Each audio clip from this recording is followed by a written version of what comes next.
Hola, bienvenidos a este Polimedia titulado Victimización sexual infantil por Internet. Abrimos con una frase clásica de Plutarco, donde el gran Plutarco nos decía: el espíritu infantil no es un vaso que tengamos que llenar, sino un hogar que debemos calentar. Si os dais cuenta, es una frase que nos induce a pensar en la máxima protección. ¿Hacia qué? Hacia lo que debe ser el objeto de la máxima protección en nuestra sociedad, ya desde el tiempo de Plutarco, pero sobre todo en los tiempos cotidianos, los niños, la infancia. Vamos a tener dos objetivos muy elementales: enumerar las formas básicas de victimización sexual infantil por Internet y enumerar las fases del ciclo de la victimización sexual infantil por Internet. Y ello lo vamos a ver con una lista de contenidos muy elemental. Tras una breve introducción, donde haremos unas definiciones, hablaremos de cuáles son las formas básicas y a partir de ahí hablaremos del ciclo de victimización sexual infantil por Internet. Bueno, pues empezamos con la definición. La definición sale de este libro, es un clásico de Finkelhor del año 2007, que voy a leer literalmente. Bueno, pero antes de meterme con la propia definición, quiero dejar muy claro que en términos general hablamos de cualquier manifestación de victimización infantil sexual por Internet que constituye en sí mismo una forma de maltrato infantil. Por eso nos preocupa, porque estamos hablando en realidad de un maltrato hacia los niños. ¿Qué dice Finkelhor que es esto? Bueno, pues lo que veis en cursiva: toda conducta intencional, no accidental, de índole sexual o regida por una motivación sexual, mediada por cualquier tecnología de información y la comunicación que cause un daño a un menor de edad o le coloque en situación de riesgo de sufrirlo, disminuyendo o amenazando su bienestar físico, psíquico y o social o interfiriendo en su óptimo desarrollo. Su daño puede ser un daño real o un daño potencial. Bueno, pues existen básicamente tres formas básicas de victimización sexual infantil a través de Internet. En realidad son tres categorías donde metemos una serie de elementos. El primer elemento, la explotación sexual, vais a ver que son cosas muy duras. Va a ser hablar de prostitución infantil, hablamos de tráfico de menores, hablamos de pornografía infantil, hablamos del turismo sexual infantil. En la segunda categoría hablamos de solicitudes no deseadas, y aquí hablamos de conductas que se daban fuera de la red pero que las tenemos también ahora dentro de la red: ciberacoso sexual presencial y ciberabuso sexual con grooming. Ahora definiremos estas palabras que se salen un poco de lo habitual, entraremos ahora enseguida con ellas, pero fijaros que el acoso sexual ha existido siempre, el abuso sexual ha existido siempre, pero hablamos de apoyarlo con las tecnologías de información.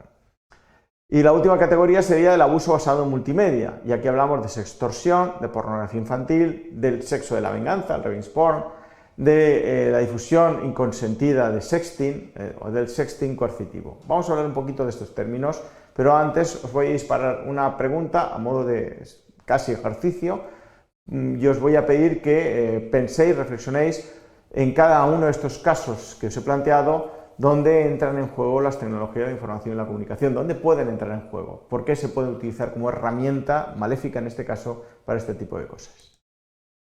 Bueno, pues vamos a hablar ya de estos términos, al menos de los menos usuales que hemos mencionado. Hablemos, por ejemplo, del grooming. El grooming es una forma de acoso que implica que un adulto se pone en contacto con un menor con el fin de ganarse muy poco a poco la confianza para involucrarle en una actividad sexual, normalmente por Internet, aunque también puede llegarse a dar un encuentro sexual real. El child grooming o el ciberacoso sexual de menores es un delito contra la libertad y la intimidad sexual que castiga a aquellos que conecten a través de Internet, teléfono o cualquier otra tecnología con un menor de 16 años y le propongan un encuentro para realizar actos de carácter sexual tipificados en los artículos 183 y 189 de nuestro Código Penal.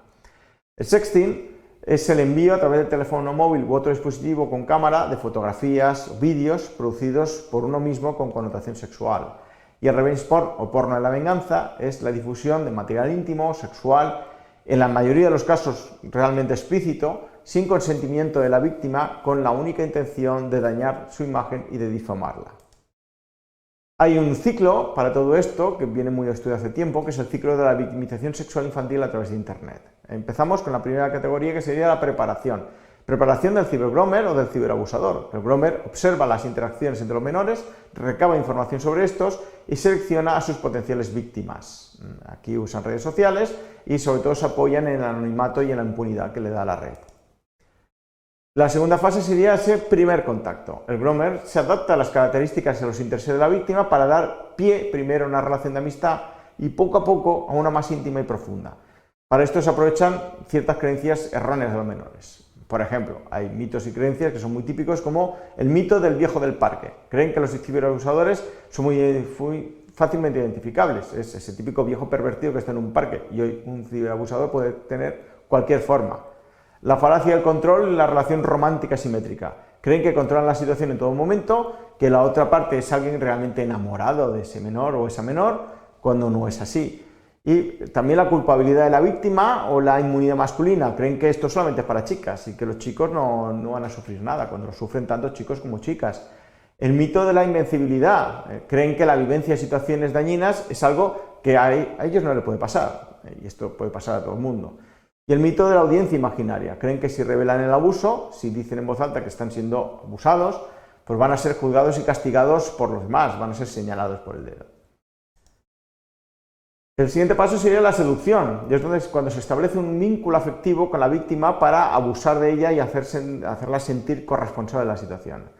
Se instaura una dinámica de aislamiento y exclusividad. Nadie puede entender la relación tan especial que hay entre nosotros, el agresor es la única persona que le comprende, etcétera, etcétera. Pregunta al menor constantemente dónde chatea, si los padres le vigilan, si usa siempre el mismo ordenador, preguntas similares. La siguiente fase es el ataque explícito, y aquí se da una solicitud sexual explícita, desde mantener una conversación sobre aspectos íntimos, realizar alguna actividad sexual, enviar o solicitar imágenes sexuales, hasta llegar a concertar una cita para mantener relaciones sexuales presenciales.